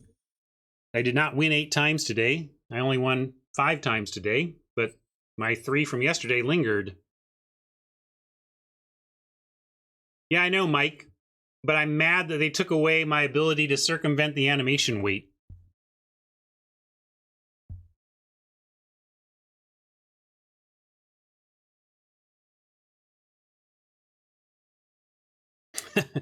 I could probably send that in, Hat, and it would work.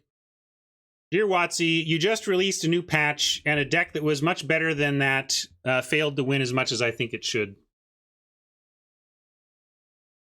Famously, back in Return to Ravnica, so it's pre-Arena, of course, but Return to Ravnica had a card some of you may be familiar with called Pack Rat. Somebody bring up Pack Rat in chat for those who don't know it. But basically, Pack Rat was a 1-card game-winning machine. The only question about Pack Rat when you had it early was, do I risk it on turn 2? Or do I just wait until turn 5 where they just literally can't beat it? And then it was such an oppressive card to play against and so frustrating to play against. It was kind of considered a mistake rare, just like 1-card combo, 1-card limited combo, Watsy, really. I mean, people commonly won games in which literally the only spell they ever cast was Pack Rat. And it was so oppressive and unfun when it showed up. Somebody, as Hat has linked, submitted a reimbursement request to Wizards of the Coast Magic Online because they lost to Pack Rat. And the, quote, hilarious part about it was that they gave him the refund. They're like, sure, here you go. And some of you heard my Cucumber Great Monkey Experiment story, in which basically the TLDR is that it is human nature to not be happy with what you have if what somebody else is getting is better. If somebody's getting something that you don't feel is fair, it really irks people. I mean, this is why people needlessly gripe about social programs that help people in need. Food stamps, unemployment. You get a lot of people who are like, you don't deserve that, so I hate it.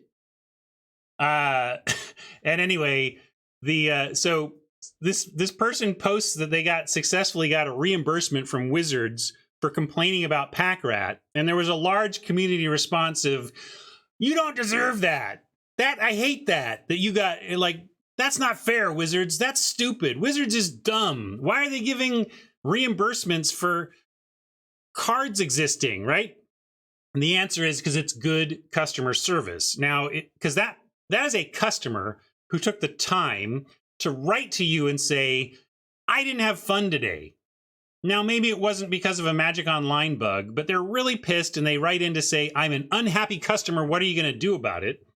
Certainly until the point that you've clearly abused such a feature. Watsy, like anybody with good customer service, is going to say, stamp it. Go ahead. You're mad. You had a bad time in our game. Maybe you even submitted this as a joke and you never even thought it would be accepted. Doesn't matter. You're an unhappy customer. We're going to try and make you happy today. And then if over time that same person submits some foolish reimbursement request day after day, week after week, they are going to eventually shut that person down. And they have done that too. And they have written to people and said, you're abusing the reimbursement system, we're cutting you off. And so you just save that and you do that for the people who abuse it. And in the meantime, take the Nordstrom's approach. Whatever. It's not even like you're giving them cash. It's not like you're refunding their cash. You just gave them some extra in-game resources. Who cares, right? So anyway, funny story there, but I thought it was. I was in the building at the time, and I went up and talked to a man who would eventually become a good friend of mine and someone I hired into R&D, Robert Schuster is now working on Destiny. Anybody, any Destiny players out there? My good buddy Rob was worked for me in Wizards R&D for a while, and then left Wizards to go work on Destiny. But before he was in R&D, he was in customer service. And I went up there and kind of pushed him on it initially. He's the one, like, my little spiel about customer service here is really from Robert pushing back on my pushing him and going up and saying, really, we're giving reimbursements to customers who are complaining about individual cards now?